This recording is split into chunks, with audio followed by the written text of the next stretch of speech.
campaign put out that ad, conservative Texas Attorney General and U.S. Senate candidate Ken Paxton. General, it's good to see you. As of January 10th, Polymarket betting odds has your chance of winning at 68%, with Cornyn the left-wing incumbent there, trailing at 27%. Why do you think the people of Texas have finally lost their patience with fake Republicans? I think they've got a choice now. And I think if you look at his 24 years in the Senate, his 40-plus years in office, they know that you can't find anything good that he's actually accomplished. They're only bad things: taking away our Second Amendment rights, fighting against the border wall with Trump, fighting for Trump's reelection, pushing for amnesty, all the things that Texans don't want, exactly what they don't want, he's fought for, and the things that we care about, he's silent on. Right. Don't forget all the massive overspending as well.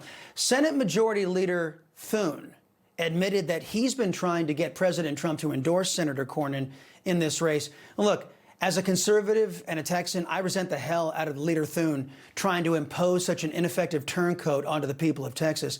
Not only has Thune done this, but the National Republican Senatorial Committee has wasted millions by backing a fake Republican in John Cornyn, millions that could have been used for competitive races against Democrats. What is your message to the tired old establishment that has joined with Democrats to, I don't know, ring up $37 trillion in debt and voted to fully fund the Democrats' open borders invasion of this country? Please stop trying to make decisions from Washington that affect Texas. These guys are all from Washington. They're part of the establishment, and they've spent $45 million that we can track so far trying to get Cornyn elected. And the reality, this is money that comes from Republicans, and they're probably being told that this money is being spent against Democrats, when in reality, they are spending the money against conservative Republican, and they're trying to make the choice for Texans by misleading Texans about John Cornyn's real positions. Everything that he advertises is false.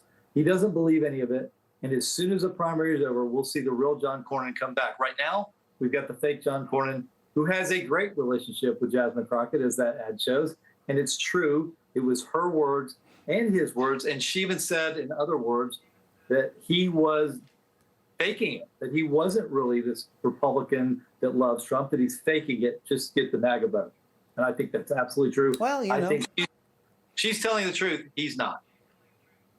Yeah, well, left-wingers know their own. Minnesota Governor Tim Awol, speaking of left-wingers, says he's at war with the federal government. Watch. And it's clear, look, I don't think any governor in history has had to fight a war against the federal government every single day. Well, I said this yesterday. We've never been at war with our federal government. And here is the leftist mayor of Minneapolis, Jacob Frey, claiming residents, not citizens, but residents, want the Minneapolis police to fight ICE in the streets to protect illegal aliens. We have residents that are asking the very limited number of police officers that we have to fight ICE agents on the street, to stand by their neighbors. We cannot be at a place right now in America where we have two governmental entities that are literally fighting one another. Mr. Attorney General, put your legal hat on for a minute. President Trump saying he's shying away at this point from using the Insurrection Act. But if he wants to in the future, under the law and given those circumstances, he does have the authority, does he not? Yeah, if there's domestic violence, if there's armed conflict with a state or with people in that state that the state refuses to put down, or there's some type of action taken against ICE, he certainly has the right. President Bush used the act. Eisenhower used the act. John F. Kennedy used the act. It's been used when there's out-of-control states who aren't enforcing state and federal laws.